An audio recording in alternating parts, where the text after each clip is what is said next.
তয়েফ থেকে সবচেয়ে বড় আর্মি বের হয়েছে। ইসলামের শুরুর দিকে মুসলমান হওয়া মানে তো ছিল নিজের মৃত্যুর পরোয়ানা সই করা। যদি কারো ঘরে মেয়ে সন্তান জন্মগ্রহণ করে তাহলে তাকে জীবিত অবস্থায় কবর দিয়ে দেওয়া হতো।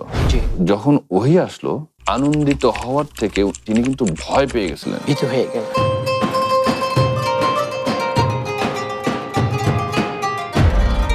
আসসালামু আলাইকুম ওয়া রাহমাতুল্লাহি ওয়া বারাকাতুহু। আলহামদুলিল্লাহি ওয়াহদা ওয়াসসালাতু ওয়াসসালামু আলা আবদিহিল মুস্তাবা আল মুস্তাফা ওয়া আলা আলিহি ওয়া সাহবিহি রাশাদা। প্রিয় দর্শক, আরডি প্রেজেন্টস দি ইসলামিক পডকাস্ট সিজন 2 থেকে স্বাগত জানাচ্ছি মাসুম বিল্লাহ বিন রেজা। আজ গেস্ট হিসেবে রয়েছেন ইসলাম গবেষক আহমেদ আরিফিন। আসসালামু আলাইকুম ওয়া রাহমাতুল্লাহি ওয়া বারাকাতুহু। ওয়ালাইকুম আসসালাম ওয়া রাহমাতুল্লাহি ওয়া বারাকাতুহু। ভাই কেমন আছেন সব মিলিয়ে? আলহামদুলিল্লাহ, আপনি কেমন আছেন? আলহামদুলিল্লাহ, আমিও ভালো আছি। আজকে শুরুতে আপনার কাছে যেটা জানতে চাইব, আমরা জানি রাসূলুল্লাহ সাল্লাল্লাহু আলাইহি ওয়াসাল্লামকে নবুয়তের আগেই আল আমিন বলা হতো, আর সদিক বলা হতো। কেন বলা হতো এবং এর কি প্রভাব ছিল? ইন্নাল হামদুলিল্লাহি ওয়াহদাহু ওয়াসসালাতু ওয়াসসালামু আলা মান লা নাবিয়্যা বা'দা। জাহেলিয়াতের যুগে মক্কার সমাজ ব্যবস্থা ছিল অনেক ভয়াবহ। জি। যেখানে মানুষ নিজের বাবাকেও বিশ্বাস করতো না। প্রতিদিনের পুষ্টির চাহিদা পূরণে পরিপূর্ণ আস্থায় আরডি ইউএচটি মিল্ক, ভালোবাসার বিশুদ্ধতায়। আমানত রাখা তো দূরের কথা, জানমালের কোনো নিরাপত্তা ছিল না। সেই চরম বিশৃঙ্খল একটা সমাজের মধ্যে একজন যুবক ছিল যাকে পুরা মক্কায় চিনতো এক নামে, আল আমিন, বিশ্বস্ত, আমানতদার। নবুয়ত পাওয়ার 5 বছর আগে একটা ঘটনার এটার প্রমাণ দেয়। বন্যায় কাবা ঘরের কিছু ক্ষতি হয়। কাবা ঘর পুনর্নির্মাণ করা হয়। পুনর্নির্মাণের পরে হাজরে আসওয়াদটা যখন কে ওখানে বসাবে সেটা নিয়ে একটা যুদ্ধ, একটা মানে রক্তারক্তি অবস্থা, কে সম্মান অধিকারী হবে সম্মানের। এক্স্যাক্টলি। তো সেই সময় দেখা গেল তারা যেহেতু শপথ নিছে যা এটা দরকার হলে একটা যুদ্ধ হবে, প্রয়োজনে যুদ্ধ করব, তবুও এই সম্মান কেউ কাউকে ছাড় দেব না। টানা কয়েকদিন এই অচল অবস্থার পরে সিদ্ধান্ত হলো যে আগামীকাল ফজরের নামাজের সময়, মানে সকালে ভোরের দিকে যে মসজিদ প্রাঙ্গণে ঢুকবে সেই ডিসিশন দিবে এবং আমরা ওটা মেনে নেব, ফয়সালা মেনে নেব। পরদিন ভোরে দেখা গেল একজন খুব সুঠাম দেহের একজন যুবক ধীর পায়ে প্রবেশ করতেছে।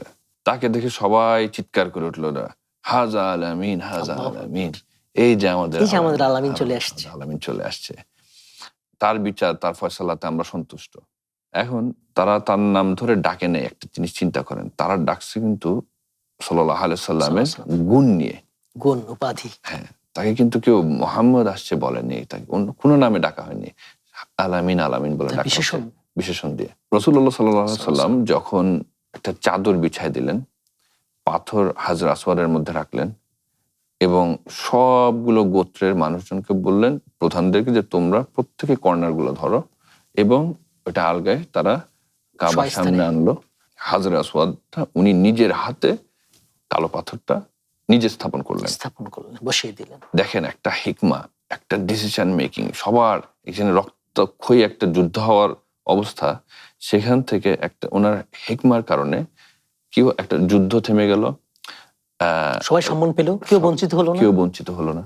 তো দেখেন, আল্লাহ চাইছেন যে নবুয়তের আগে তার রাসূল সাল্লাল্লাহু আলাইহি সাল্লামের চরিত্রটা প্রতিষ্ঠিত হোক মানুষের কাছে। মানুষ জানুক যে এই লোকটা জীবনে কখনো মিথ্যা বলে নাই, কোনো প্রমাণ নেই মিথ্যা বলার। তো সেই মানুষটা হঠাৎ করে আল্লাহ সুবহানাহু ওয়া তাআলাকে নিয়ে কেন মিথ্যা কথা বলবে? এটা তার কি লাভ? আল্লাহ সুবহানাহু ওয়া তাআলা ওনাকে নবুয়তের ভারটা বহন করার জন্য প্রস্তুত করছেন।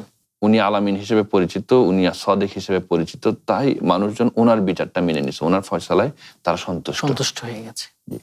হাসান, তা ভাই সুন্দর বলেছেন। এবারে যেটা নিয়ে কথা বলবো আমরা, সেটা হচ্ছে রাসূলুল্লাহ সাল্লাল্লাহু আলাইহি ওয়াসাল্লাম হেরা গুহায় নির্জনভাবে কাটিয়েছেন।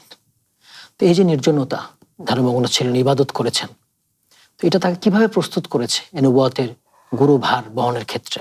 নবুয়ত পাওয়ার ঠিক আগে রাসূলুল্লাহ সাল্লাল্লাহু আলাইহি সাল্লামের বয়স যখন প্রায় 40, তখন তার মধ্যে একটা অদ্ভুত পরিবর্তন আসা শুরু করলো। মক্কার কোলাহল, মূর্তি পূজা, বিভিন্ন অন্যায় অবিচার, এসব তার সহ্য হচ্ছিল না। তিনি মক্কা থেকে দূরে জাবালে নূর পাহাড়ের চূড়ায় অবস্থান নিল, হেরা গুহায়, জাবালে নূরে। এবং উনি আলাদাভাবে একাগ্র চিত্রে ইবাদত করার চেষ্টা করতেছে, মানে আমরা তাহান্নুম যেটাকে বলি। মক্কা সমাজ তখন এতটাই দূষিত যে সত্যকে খুঁজে পেতে হলে আপনার কোলাহল থেকে দূরে চলে যেতে হবে। এমন অবস্থা যে যদি কারো ঘরে মেয়ে সন্তান জন্মগ্রহণ করে তাহলে তাকে জীবিত অবস্থায় কবর দিয়ে দেওয়া হতো। এই জন্যে ওই যুগটাকে আমরা আইয়ামে জাহিলিয়াত বলে। রাসূল সাল্লাল্লাহু আলাইহি ওয়াসাল্লাম সেই হেরা গুহায় বসে চিন্তা করতেন, আল্লাহর সৃষ্টির বিশালতা নিয়ে চিন্তা করতেন। এই নির্জনতাই তাকে প্রেপ করতেছিল সেই মুহূর্তের জন্য, ওহী আসার মুহূর্তের জন্য। একদিন জিবরাইল আলাইহিস সালাম সেই গুহার সামনে আসলেন এবং রাসূল সাল্লাল্লাহু আলাইহি ওয়াসাল্লামকে বললেন যে ইকরা, পড়ো। রাসূল সাল্লাল্লাহু আলাইহি ওয়াসাল্লাম বললেন আমি তো পড়তে জানি না।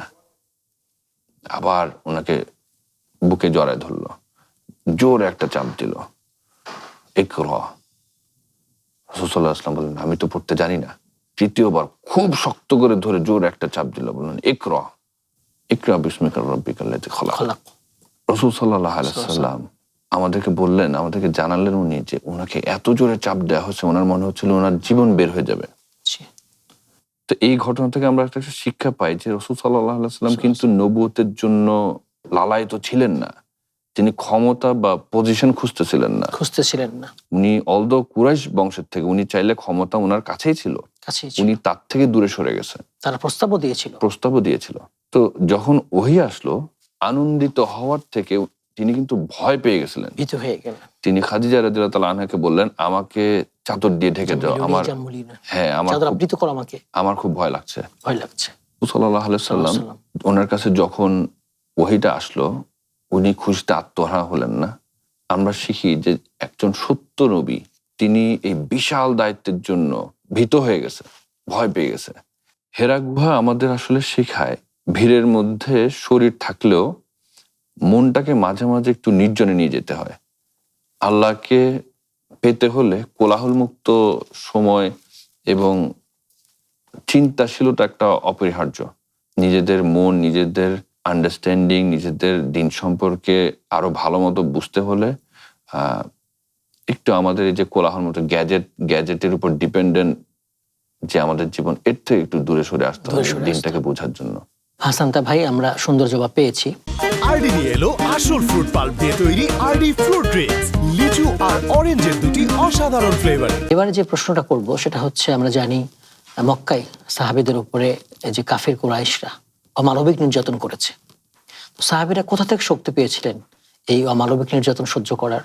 ইসলামের শুরুর দিকে মুসলমান হওয়া মানে তো ছিল নিজের মৃত্যুর পরোয়ানা সই করা। ঠিক বলেছেন। বেলাল রাদিয়াল্লাহু আনহু এর কথাটা ভাবেন, তপ্ত মরুভূমির বালিতে বুকের উপর পাথর দিয়ে করা সূর্যের নিচে তাকে চাপা দিয়ে রাখা হতো, তবু তার মুখ থেকে একটা কথাই বের হতো, আহাদ আহাদ আহাদ।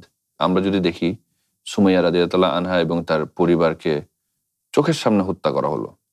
রাসূলুল্লাহ সাল্লাল্লাহু আলাইহি সাল্লাম তাদের পাশ দিয়ে যেতেন, কিন্তু তার করার কিছু ছিল না ওই সময়।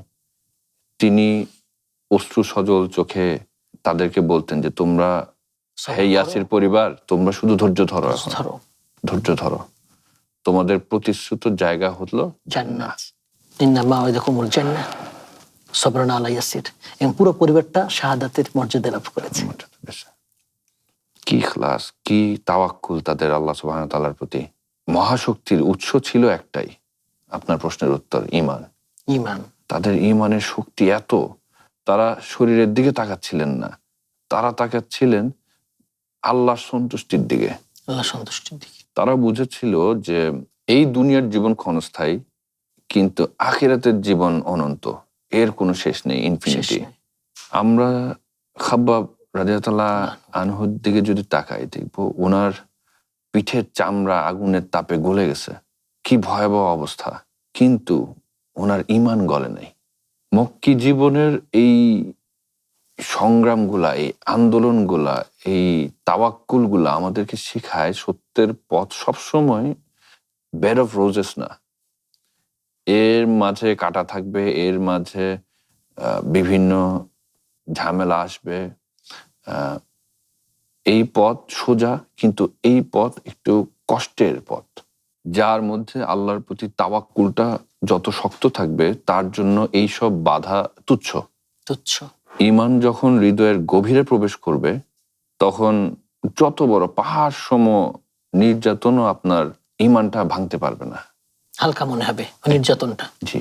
হাসানতা, এবারে যেটা আমরা জানতে চাইবো, রাসূলুল্লাহ সাল্লাল্লাহু আলাইহি ওয়াসাল্লামের জীবনের অন্যতম অধ্যায় হচ্ছে তায়েফ অধ্যায়, কঠিন অধ্যায়। এবং তারা চরমভাবে প্রত্যাখ্যান করেছিল। তখন রাসূলুল্লাহ সাল্লাল্লাহু আলাইহি ওয়াসাল্লাম কি করেছিলেন?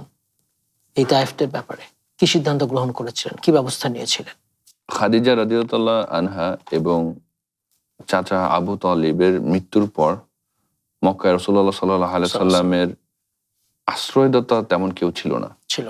এই সময়টাকে বলা হয় আমাল হুজন, দুঃখের বছরগুলো।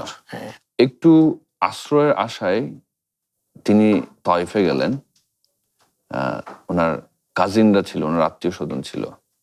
কিন্তু তায়েফের সর্দাররা তাকে শুধু ফিরায় দেয় নাই, তারা ওনাকে নির্যাতন করেছে।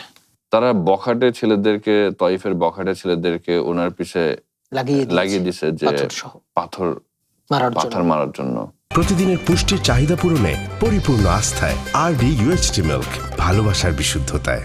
রাসূলুল্লাহ সাল্লাল্লাহু আলাইহি ওয়াসাল্লামের শরীর থেকে রক্ত বের হতে হতে তার জুতো ভিজে গেছে, জুতোর ভিতরে রক্ত ঢুকে গেছে, জমাট হয়ে গেছে।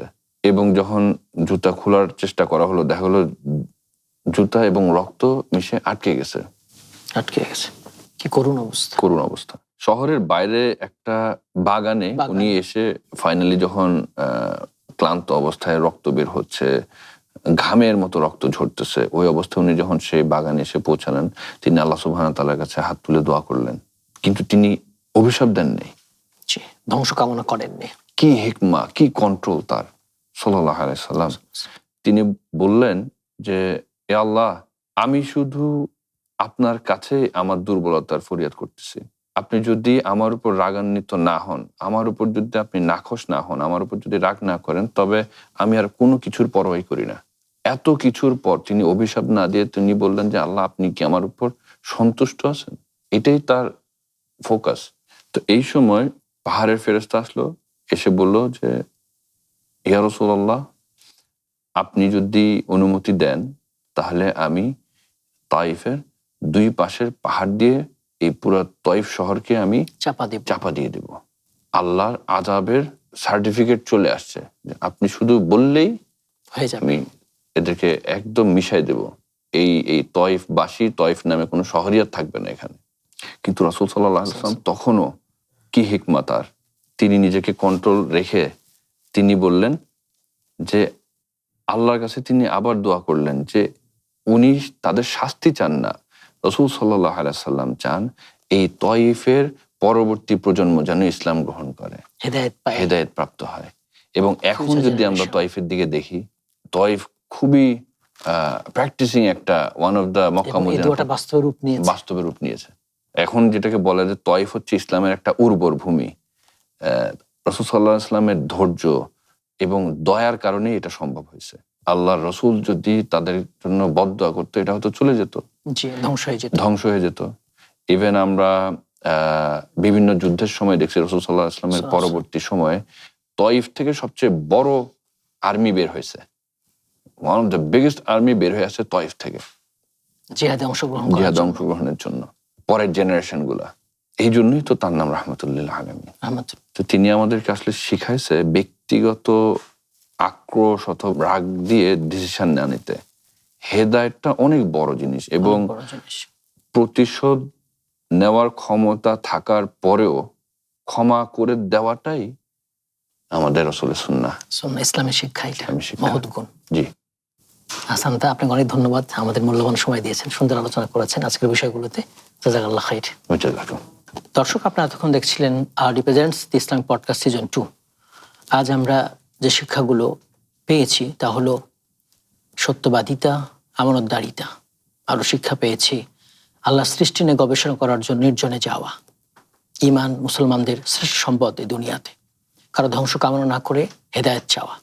আমরা সবাই এই শিক্ষাগুলো গ্রহণ করব। আল্লাহ তাআলা তৌফিক দান করুন, আমিন। আসসালামু আলাইকুম ওয়া রাহমাতুল্লাহি ওয়া বারাকাতুহু।